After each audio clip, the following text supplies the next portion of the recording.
Hey guys, welcome back. Today we're going to do another Justice Society of America from DC Comics. This is issue 9, written by Geoff Johns, drawn by Dale Eaglesham, and I believe Ruy Jose is doing the color of the inking, I'm not sure, or editing. Of course, Power Girl cover here from Alex Ross. Yeah, great stuff. Let's dive in.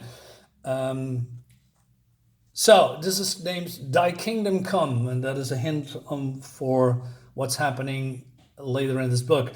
So we see here Power Girl mourning the passing of Kal-El, and she is basically explaining that she is coming from a parallel Krypton, parallel universe, and that her cousin Kal-El were the only survivors of Krypton.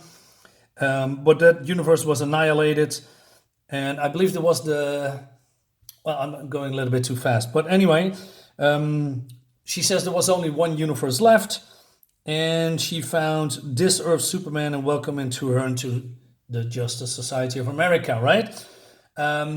This Kal-El here is from, I believe, Earth 2. It was more like a classic 1950s like Superman with a more, grayish hair. Not old, but he wasn't more like an older Superman. Has all those old 1950s, 40s values, right? He died, and unfortunately, and you can see that this S is also a little bit different than our Superman logo, and we have a little bit more like she having a nightmare. And I also like that Dale Eaglesham has drawn Power Girl like she's meant to be, strong, and because, well, it's in the name, right? Power Girl, and also feminine. You can see he has all these details in here with the muscles and all that stuff. And then she also have this recap of, I believe it was Infinite Crisis, when we're getting introduced to Superboy Prime. And he went completely nuts, and it was with the Anti-Monitor involved, and Superboy Prime killed this Superman, and our Superman just stopped Superboy Prime. A lot of Green Lanterns involved in this. It was a great event in my opinion, right? But she's still mourning for this Superman, right? And then we go, we see this in Brooklyn. So remember, I believe 2 issues ago in issue number 7 when Wildcat and his son, defeated Vandal Savage. And we see all these great firefighters because, a fire truck was involved to stopping this guy. I love this a little bit. Hey, remember what happened in the last issue? But then we see the follow-up. Just great stuff. Lots of detail. I'm a big fan of Dale Eagleham's art. Dale Eagleham's art. Jesus, sorry, because he can do. He has a classic depiction of how heroes should look like, and I'm totally on board with that. Right. So we see what I like about the Justice Society of America is their involvement in the community. With people that in the towns. Having a party, a barbecue. This case pancakes, involving and all these people in this fire truck department thingy, right? And also a lot of family stuff and a lot of bonding. I like that, especially here when Cyclone is saying, "Hey, did you have any of maple syrup?" And then Starman says, "Of course I have maple syrup, Maxine, but on pancakes?" And you think I'm odd. And these kids are admiring Damage. And he said, "Hey, can you beat up Superman?" And he's so, "I can beat up the whole Justice League," right? And also classic Green Lantern Alan Scott here. A lot of stuff. And in here as well, they throw a lot of fun in here. All these kids having, making a ruckus. And, Citizen Steel is trying to making pancakes. And this guy's, I don't know, doing some prank with his poor dog. He says, and they think fighting Nazis is hard. It's hard.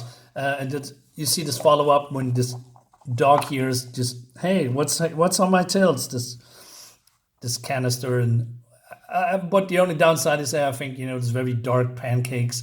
But the whole fun stuff is in here. Also,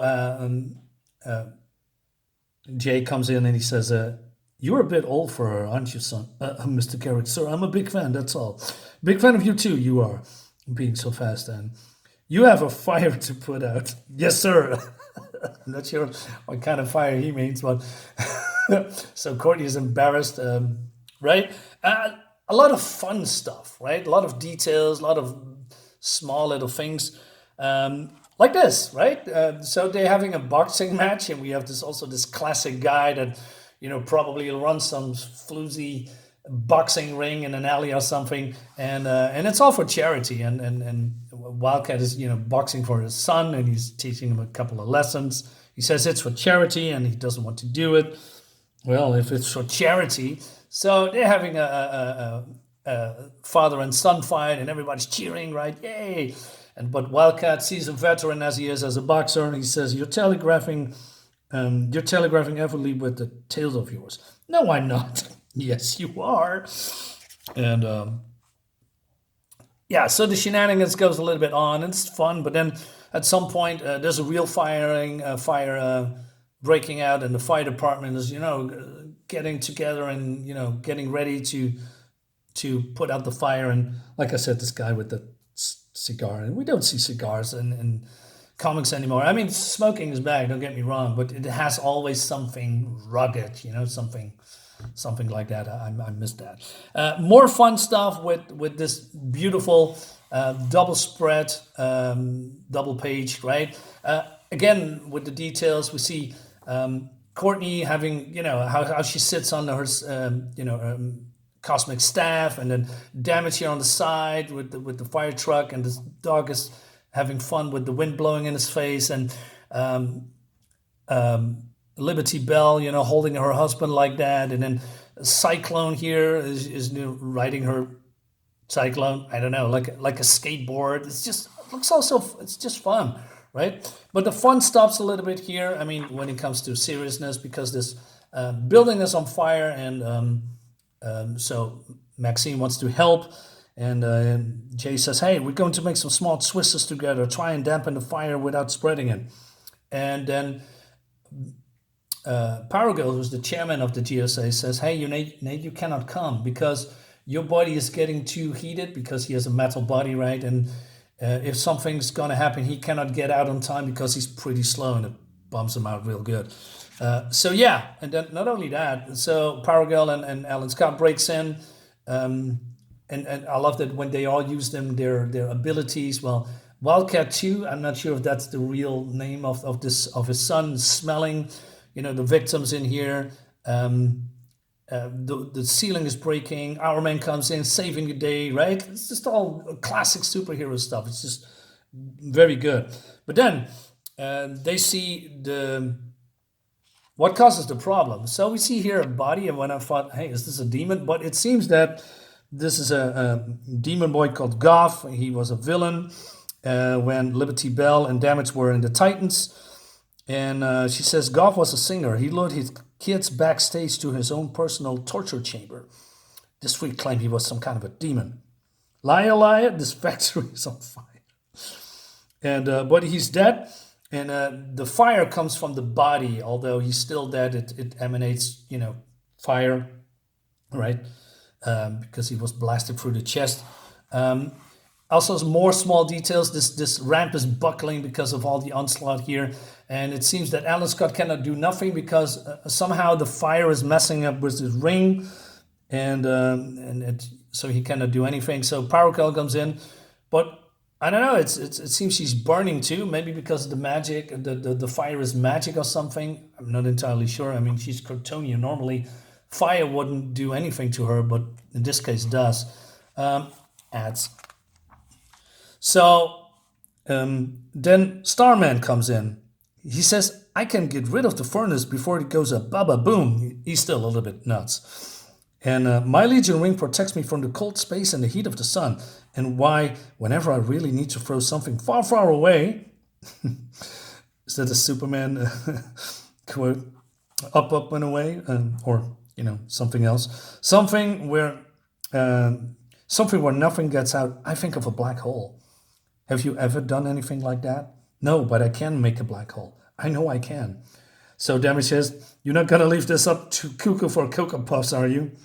Alan, you're chairwoman. It's your call. Everyone out. Let Starman do his thing. All right. So what is Starman doing? He's using his gravity powers to conjure a black hole, right? And he's, doesn't want to be interrupted because of all these voices in his head, and he's hoping that the voices in his head are quieting while doing this. And then more awesome artwork and coloring, and like I said, there's a lot of going on. Everything has been pulled into this black hole, including this dead boy. Right? You see his silhouette here, and but it was a little bit too much for Starman. He did it. Gone, threw them away, got too close. But then something comes out of the black hole and says, Starman? And then Courtney says, hey, I think I can see him. Where? And then we see the face of Power Girl, all surprised, because it's Kingdom Come Superman. He's now in our reality. And he says, where am I? And that leads us to the next issue. Wow. When I've read this many, many moons ago, I was so surprised. I was so on board with this because I love Kingdom Come. Probably one of the best comic books out there, right? Written by Mark Waid and Alex Ross. I mean, not written, but drawn. I was blown away by this. So, yeah, this Justice Society, it ticks all my boxes. I told you, a couple of times ago, I really love this series. And I think it's great. But do you think it's great? So leave a comment in the comment below. Leave a like, subscribe to my YouTube channel and all the YouTube jazz. See you next time. Bye-bye.